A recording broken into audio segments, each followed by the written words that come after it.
Dear Anon, I don't even know where to begin. The whole thing is just absolute bullshit. Total chaos. You might not believe me, and hell, I can hardly believe it myself, but I need to get this off of my chest. What happened to me this past spring was straight up madness. I really need to talk about it. You see, I am into exploring abandoned places, especially old Soviet-era infrastructure. I am basically a stalker with 5 years of experience, or just some crazy guy with no life at 24 years old. Honestly, I don't care what you want to call me anymore. All I know is that I am done with it. I am never going on another exploration, ever again. From now on, I will be a recluse, watching anime in my room. In my city, I have explored nearly everything I could. I've even been to Pripyat, with the same reckless group of friends. I have a photo of me in front of that amusement park, and yeah, I'm kind of proud of it. But the real craziness did not happen in the radioactive wasteland of Chernobyl. It came to me in the place where my obsession with exploring began. My relative's village near Kharkov. My aunt married a Ukrainian man, and he had an apartment in the city and a house in the village where his mother lived. Every summer, my sister and I went to stay there with Grandma Tanya in that sunny village. That is where I met Dennis, the guy who got me hooked on stalking abandoned places. Together, we explored bomb shelters, basements, and even once snuck a bunch of gas masks from a kindergarten basement. A month ago, Dennis messaged me about a Soviet-era pioneer camp near the city, still untouched by time. Naturally, I was both excited and terrified. I got a doctor's note, packed my stuff, and headed to Kharkov. Fast forward a bit, and Dennis and I were standing outside the entrance to this dilapidated sports complex, or whatever you want to call it. Inside, we found a gym filled with broken rowing machines, a nasty swimming pool covered in shattered tiles and black mold, classrooms with shattered boards and old portraits of Lenin still hanging, and dusty, abandoned notebooks scattered all over the hallways. I love this kind of thing though. That day, I took a ton of cool photos. Forgive me, Anon, for rambling on like this. I just need to get it all out. Even now, I am scared as hell. Anyway, here is where things really took a turn. My favorite part of exploring is when I pick a lock and go through the boxes inside, looking for anything interesting. I once found a box full of AKM-74 rifles and Mosin Nagant rifles in an old factory. I kept one Kalashnikov, some ammo, and sold the rest. The real trouble started the next day when Dennis and I were sawing through a lock on the basement door with a circular saw. I don't know what the Soviets were thinking when they left piles of army first aid kits in these camps, but these kits had some really strange stuff inside, including a Profen. Anyway, I grabbed a whole bag of drugs, then decided to take a final picture in the abandoned pool with a poster on the wall that read, "Communism is the youth of the world, and it must be built by the young." That phrase, fuck, I will remember it forever. When I opened that damn blue, decrepit door, I saw the body of a naked girl hanging above the pool, with that same poster in the background. I was scared, sure, but not that scared. Stalkers like us sometimes come across dead bodies, usually homeless people or victims of crimes. We got closer, and that is when things took a horrifying turn. There was a metal collar around her neck, attached to a chain, which led to a hook that once held a spotlight.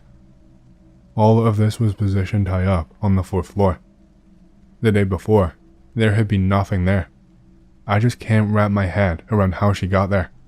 How the hell could anyone climb to the 4th floor of a Soviet-era gym without some kind of ladder, attach a heavy black chain, and hang themselves like that?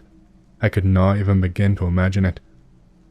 At the time, I did not fully grasp what was happening, so I thought I would take a picture of her against the poster. She could not have been older than 20 years old, with a well-built frame and dark hair. I did not get a clear look at her chest. Her hair was covering it, but still, I was focused on the shot. I pulled out my camera, ready to take the picture, when suddenly, fuck, the chain snapped. The damn iron chain, strong enough to hang a motorcycle, broke like a cheap rubber band. The corpse fell onto the white tiles below, making an awful sound that sounded like bones cracking. Anon, you cannot even imagine how shocked I was. I have never been that freaked out in my entire life. It was horrifying. The chain snapped. The fucking chain. Before this, Dennis had just stood there, staring at the hanging body like some kind of terrified idiot. But now, he started crying. He was shaking and sobbing in fear.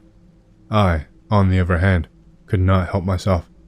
I walked closer to the body. It lay there in a twisted position at the bottom of the pool, and, despite everything, her face was beautiful, peaceful. I even felt some sympathy for her, thinking how awful it must have been for her to end her life that way. I stared at her for a couple of seconds longer, and then, fuck. I swear to God, I saw her toe twitch. The corpse, her leg, it moved. Seeing that, Dennis collapsed onto the floor, crying harder than ever. But I was not scared, not yet. It was like the feeling a race car driver has when he crashes, like I knew I had to get out. I ran to the door, pulling on the handle, but the fucking thing was locked from the inside, locked tight. At that moment, the corpse started moving towards Dennis. He stopped crying. I called out to him, loudly, urging him to come to me, but the bastard just stood there. I turned around, and there they were, standing face to face, Dennis and the corpse. I called his name again, but still, he did not respond. That is when it hit me. Either this whole thing was some kind of sick joke, or I had maybe 5 minutes left to live. I approached the pair and said, "Dennis, you're such a fucking comedian. You even started crying over Stanislavski. I'm terrified, man. Maybe we should just leave and go and have a beer with your girlfriend." Dennis did not say a word. He calmly straightened the corpse's messy hair. At that moment, I thought he was going to kiss her. Then, he looked deep into her eyes and said, "You are unique." His voice was so cold, detached. It suddenly dawned on me that I probably had no more than a few minutes left to live. I had to get out of there.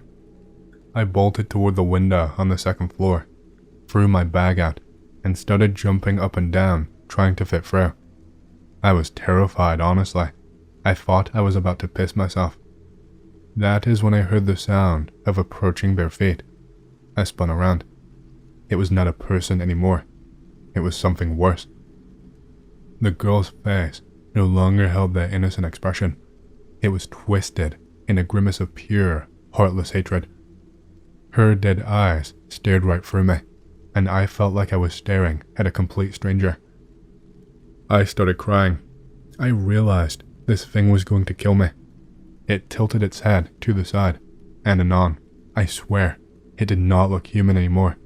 And then, Dennis spoke, his voice eerily calm. "Don't be afraid of her. She is good.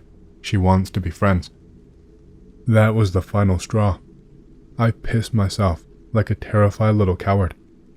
While I was still frozen in place, I suddenly realized I could climb through the windows using the bars. Fighting against the urge to piss myself more, I scrambled up the wall and tried to jump into the window. But I was so scared. My legs would not cooperate, and I felt like I was going to collapse at any second. That is when I heard the sound of approaching footsteps again. I managed to climb up, my hands grabbing onto the jagged window frame, cutting my palm badly on the broken glass. Blood started pouring out, warm and fast. Somehow, I managed to scramble through, jump down, and crash to the ground. I hit my chin hard when I landed, but I did not care. I grabbed my bag and ran like I have never run before in my entire life.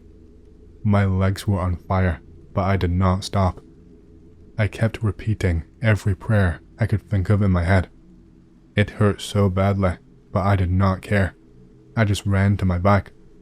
When I got back to Baba Tanya's house, she freaked out when she saw me, covered in blood, shaking, crying like a fucking mess. I must have spent 20 minutes crying in her arms before I could even think straight.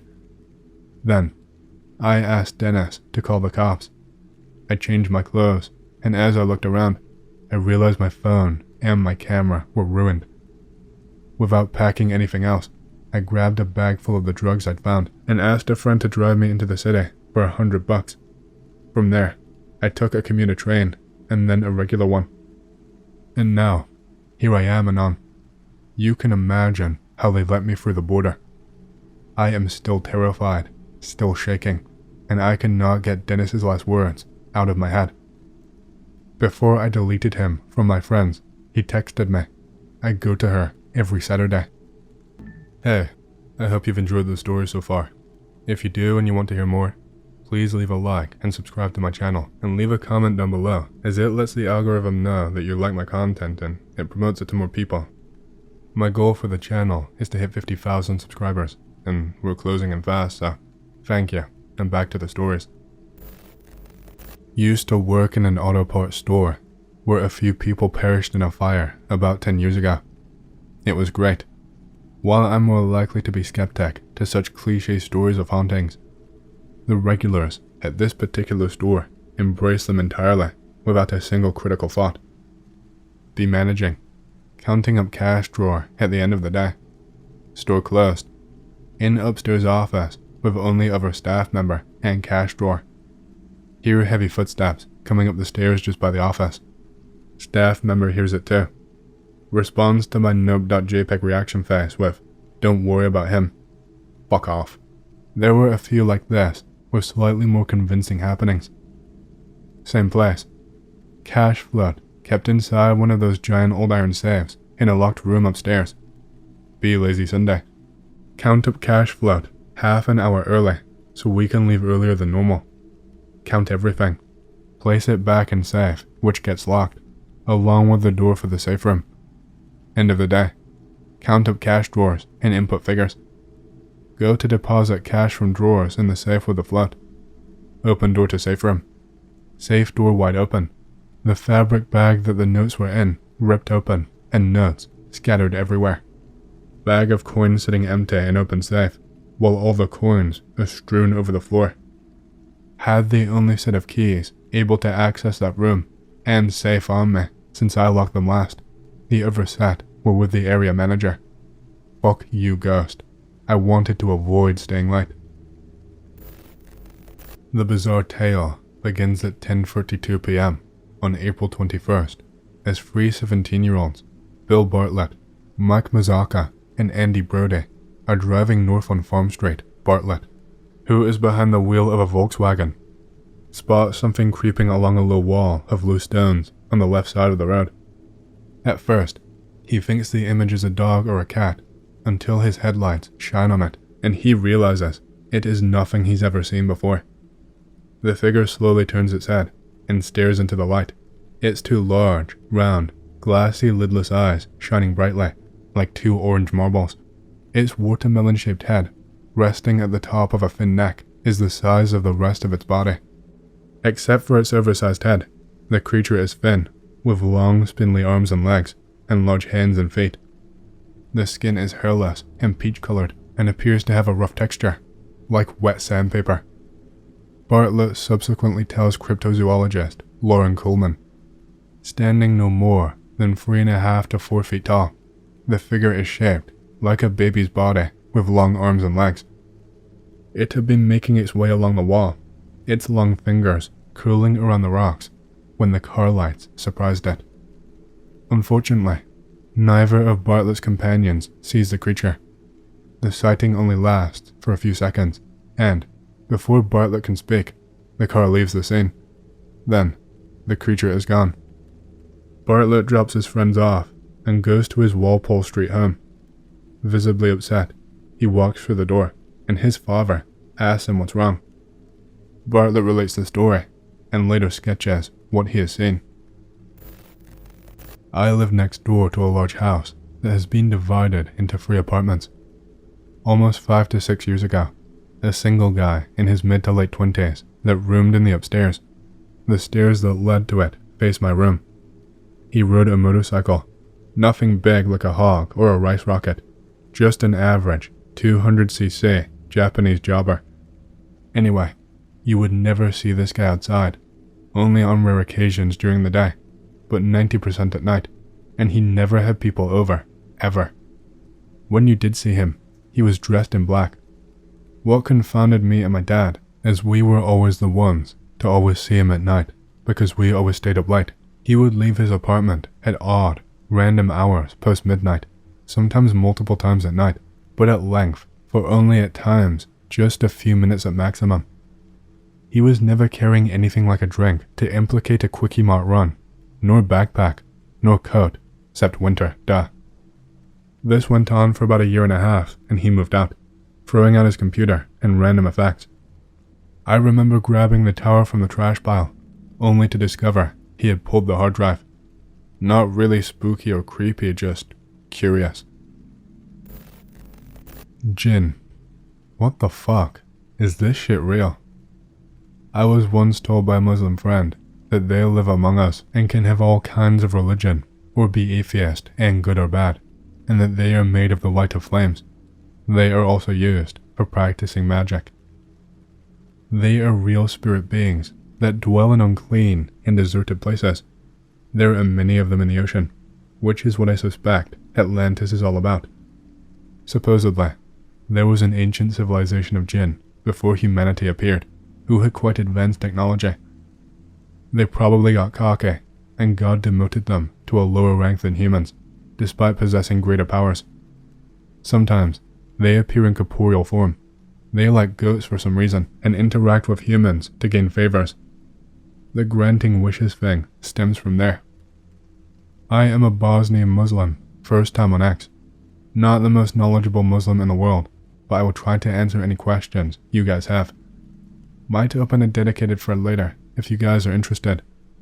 It seems to me that a lot of the stuff paranormal believers believe in is the stuff Muslims believe in too. Shaitan and jinns are made of fire, while angels are made of light. Shaitan, demons, are exclusively evil.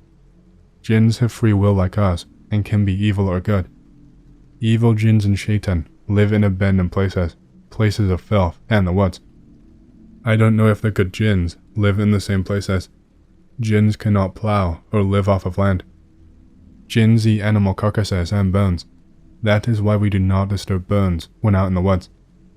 Roosters can see angels, and that's why they sound off in the morning. The angels gather to hear the morning prayers of believers. Donkeys can see jinns and shaitan, and that's why they sound off. Evil spells are real. The people doing them are called sirbaz in my language. Sir is the act of making a pact with evil jinns to work for you. To summon them, you must do truly disgusting things, and, obviously, reject your faith. You should not wander far into the woods at night if you don't have to, especially during nightfall. That is when the evil spirits come out. Jinns, shaitan. People can be possessed. There is a lot more that I don't know of. I am not the best and most knowledgeable Muslim in the world, so I might be wrong about some minor details. Yeah, they are called sin in Turkish, and they are often referred to as the free-lettered, since saying their true form often brings bad luck and summons them into your life. Sin are pretty dominant in Turkish folklore and urban legends, often identified by their backwards feet. Sin are the main source of night terrors and unidentified assaults in the villages. Sometimes, they will transform into people known to victim, but their feet will still be backwards. They are territorial and love to attack anyone who had the luck of walking in a sin's path. They technically do not have a religion, and while some suggest praying from Quran helps to deflect them, sin will still attack you. Nowadays, clerics will scam people to give money and have sexual intercourse with women to remove the sin possession. Last year, a Turkish cleric slept with both a husband and wife to get rid of the sin who was terrorizing the woman and recorded the sessions. Sketchy people, Fred. I will go first. As far as background stories go, I lived in the city on the ground floor of a triplex in good neighborhood. Parents are out at some random Christmas party. Angsty 16-year-old girl decided to stay home alone all night. Chatting on MSN Messenger with classmates. Hear a knock on front door. Step into main hallway and look. Door has frosted glass. Can see the silhouette of a person. Tall, maybe 6'3", average build. Knocks again. Can I help you? Low male voice. Package delivery. 9:30 p.m. Yeah, nope. Just leave it outside, thanks. Silhouette stands there for 10 minutes. Drops a manila envelope through the mail slot. Stands there for another minute or two, then leaves. Pick up envelope. Address poorly scribbled. Misspelled street name. No postal code, zip code. Open it up. Inside is a school portrait of a young Mexican girl. See photo. Pink disposable razor blade with some short black hair and skin flakes stuck in it. What the fuck? Parents eventually get home. I show them the package. He was probably just a crazy homeless man. I still don't answer the door, years later. I used to do Doordash on the side, just for some extra cash. Nothing too crazy. Until a few months ago, when something happened that I still cannot stop thinking about. And to be honest, I have not done a single delivery since. It was around 11 p.m, and I was finishing up my last order for the night. The delivery was in a quiet, upscale LA neighborhood, nothing out of the ordinary. I pull up, leave the car running like I always do, grab the food, and drop it off. Super normal. No weird vibes from the customer or anything like that. But as I walk back to my car, something feels off. I can't explain it, but the air felt heavier, like I could sense something was wrong before I even got to the door. I get in the driver's seat, close the door, and glance in the rearview mirror. And that is when I see him. There is a guy sitting in my back seat, just sitting there, hoodie pulled low over his face, completely still. My heart stopped. I was frozen, staring at him through the mirror, trying to figure out how the hell he got in my car. I managed to stammer out, "Can I help you?" That is when he leans forward just a little, and I can finally see his eyes. They were wide and bloodshot, like he had not slept in days. He leans back again, and in the calmest voice says, "Drive." I don't know why, but I did. I started driving. My mind raced, trying to figure out what to do. He did not say anything else, just sat there, completely calm, while I drove through those dark streets, and I am freaking out inside, thinking, this is it. This is how I'm going to get robbed or worse. Then he tells me to turn down a side street. It's dark, barely any streetlights, and I am just thinking, this is where it's going to go down. But right as we approach a gas station, well lit, a few people around, I slam on my brakes, throw the car in park, and jump out, screaming for help. The gas station clerk runs out, and I am yelling. There's a guy in my back seat, but when we go back to the car, it's empty. The guy was gone. No sign of him anywhere. He just vanished. I have no idea how he got out so fast, or where he went, but I did not care. I got back in my car, locked the doors, and drove straight home. I replayed that night over and over in my head, and it still does not make sense. That was a month ago, and I have not touched the Doordash app since. I don't know if I ever will. It's not worth risking something like that happening again. I will share one my friend told me. This one was supported by his sister when I asked her about it. She was in high school at the time. Friend and I were in 7th grade. Friend and his family used to hear doors opening and closing in the middle of the night. Parents used to blame friend and his sister for it till they realized it was not them. Normally, it is just noises. But one night, friend wakes up. Total silence. Friend lies there, a bit feeling uneasy, not sure why he woke up. Suddenly, he hears a door open and close right next to his head. There is no door there, just a bare wall with a little window. Friend is spooked, shuts his eyes, forces himself back asleep. Next day, sister tells friend that she woke up last night. She was not sure why, but she felt unsettled. Her door is open. She watches as an old woman shuffles past the door. Woman does not make a sound. Walks past the doorway into friend's room. After a moment, friend's sister hears a door open and close. Friend realizes that probably happened at the same time he woke up. He never saw anybody though. He told me this shit the first time I spent the night. I was in a sleeping bag on the floor. Could not sleep a wink. Alright, I'm back. Now for my doppelganger story. Senior year of high school. I am at home with my GF. The time has come for me to bring her home. She lives just outside my neighborhood, no more than 10 minutes away. Leave my room, keeping the door open since it is very dark on the second floor of my house. My dad is asleep, and my mom is watching TV in the living room. Get in my car and bring her home. When I get back home, as soon as I walk through the door, my mom asks me in surprise, "You're leaving again?" "What are you talking about? I just got home." "No, you didn't. You came home just a few minutes ago. You walked right past me and did not even say anything. You just walked up to your room and closed the door like you were upset." I didn't know how to react to this, so I just repeated that I had just gotten home, but I was very creeped out.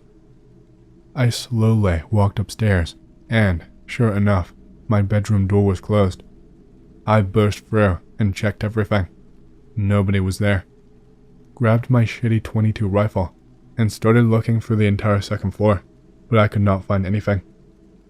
Lots of paranormal shit had been happening in my life at that point, and the whole situation was freaking me out. After ensuring that nobody could have been upstairs, I walked back down and asked my mom if she was messing with me. From the look on her face, I could tell she wasn't. I asked her to tell me exactly what she saw. She said that she remembers me walking in through the garage door, past her on the couch, and then walking upstairs. It was wearing the exact same outfit as me. I asked her if she was able to look at its face, but she told me no. She tried initiating a conversation, but I did not respond at all. Nothing like that ever happened again, but it fucked with me for a few days. What the hell happened that day? Doppelganger? I used to always be here on X in the past. I was deeply interested in occultism and magic since 2015 or so. Last year, I started practicing Catholicism and abandoned all the old practices and friendships that were related to the occult, etc. Recently, this happened. 1 month ago, home alone on my computer, studying the whole morning. Parents were at the supermarket. Parents come home. Mom asked me from the distance, "Hey, you didn't say you would be studying in the morning." I say, "I am studying the whole morning, why?" Mom says, "Well, so why are you in my room?" I say, "I'm not, I'm in my room," and open the door for her to see.